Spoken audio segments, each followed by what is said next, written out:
أيها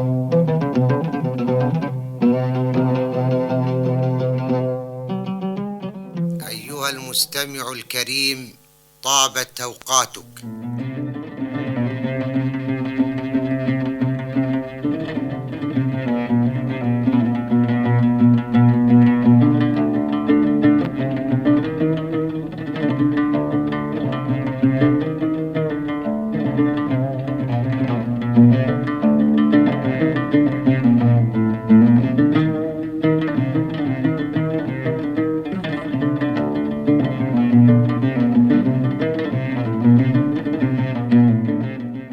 أقامت الجالية الهندية في الكويت بمناسبة عيد المهاتما غاندي حفلة شاركت فيها رابطة الأدباء، وذلك في 12 عام 1966. وقد ألقى شاعرنا المرحوم عبد الله سنان هذه القصيدة: يوتيوب أذهبت بجاسر. روحك في البلاد شعاعا، ومشيت في الجمع الغفير مطاعا، دوى نداؤك في المدائن والقرى، فتقاطرت تلك الجموع سراعا. إن سرت ساروا، أو وقفت توقفوا، أو قلت أصغوا نحوك الأسماع، أو صمت صام القطر قاطبة، وإن أفطرت أفطر وازدرى الأوضاع. أو صمت صام القطر قاطبة، وإن أفطرت أفطر وازدرى الأوضاع. ما أوصدوا بابا بوجه موارب، إلا وكنت لبابهم مصراعا. أقسمت أنك للبلاد محرر، ولسوف تبقى ما حييت دفاعا. ولقد رأيتك في المسيرة رافعا يدك النحيلة تنذر الإقطاع. ودعوت شعبك أن يكون مثابرا، ويقاطع المستعمر الخداع.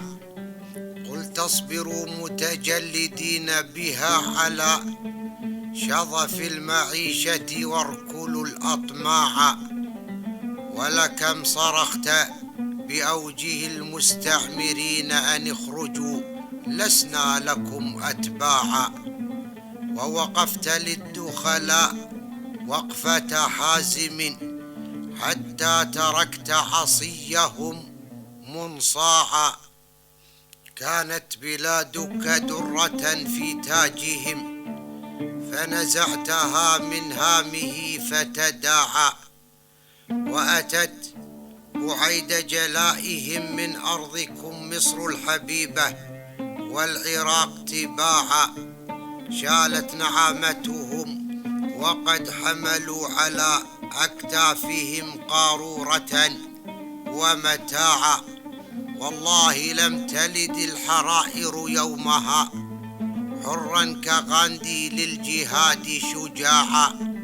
نادى فأقلق شرشلا في لندن، ودعا فعم دعاؤه الأصقاع. وأغض مضجع كل غربي، فما يلقاه إلا خائفا مرتاعا. حتى استرد كرامة مهدورة، وشفى القلوب وأذهب الأوجاع. وأعاد للإنسان إنسانية هدرت، وحقا للبلاد مضاعا. يا أيها الرجل العظيم وصاحب القلب الكريم، أضأتها إشعاعا. لك في القلوب محبة الإنسان للإنسان، لما تبرح الأضلاع ذكراك خالدة على طول المدى، بين العوالم ترفض الإقلاع.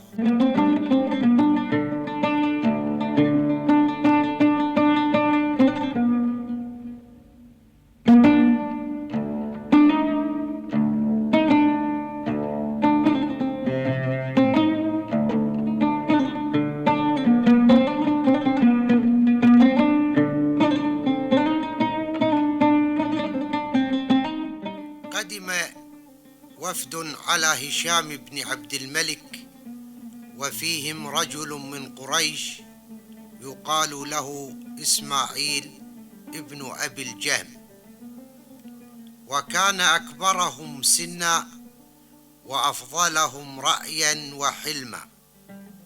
فقام متوكئا على عصا وقال: يا أمير المؤمنين، إن خطباء قريش قد قالت فيك فأطنبت، وأثنت عليك فأحسنت، ووالله ما بلغ قائلهم قدرك، ولا أحصى مثنيهم فضلك، أفتأذن لي في الكلام؟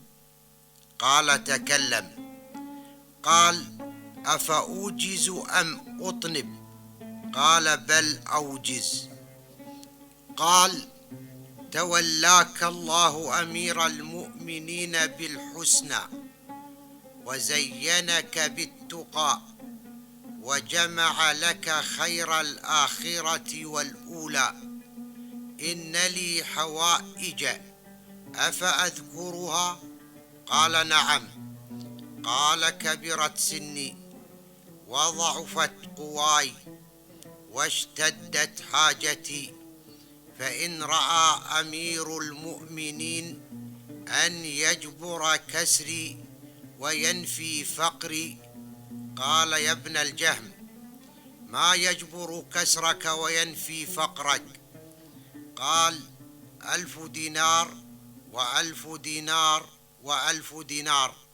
قال: هيهات يا ابن أبي الجهم، بيت المال لا يحتمل هذا. قال: كأنك آليت يا أمير المؤمنين ألا تقضي لي حاجة أبدا. قال: 1000 دينار لماذا؟ قال: أقضي بها دينا قد فدحني حمله وأرهقني أهله. قال: نعم المسلك أسلكتها، دينا قضيت وأمانة أديت. قال: 1000 دينار لماذا؟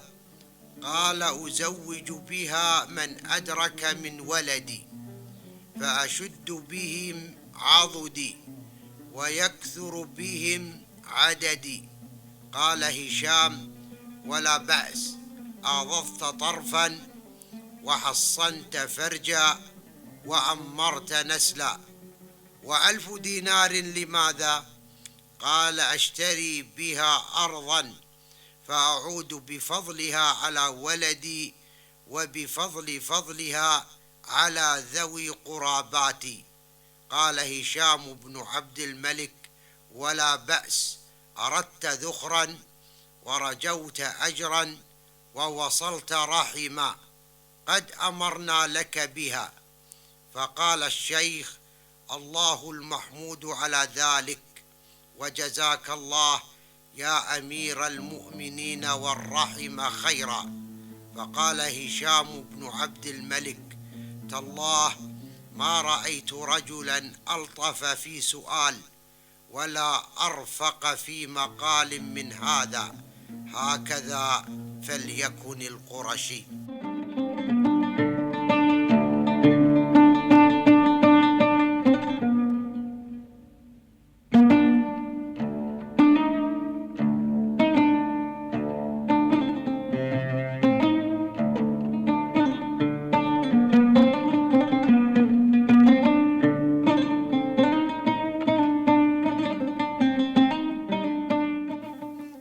المستمع الكريم، وإلى حديث آخر في غد إن شاء الله.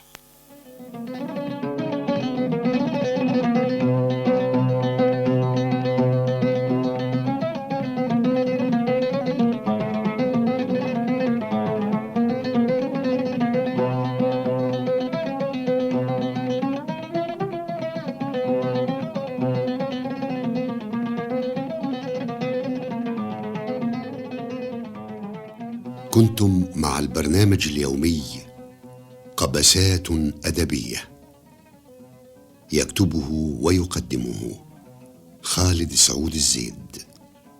تنفيذ ليلى محمد صالح.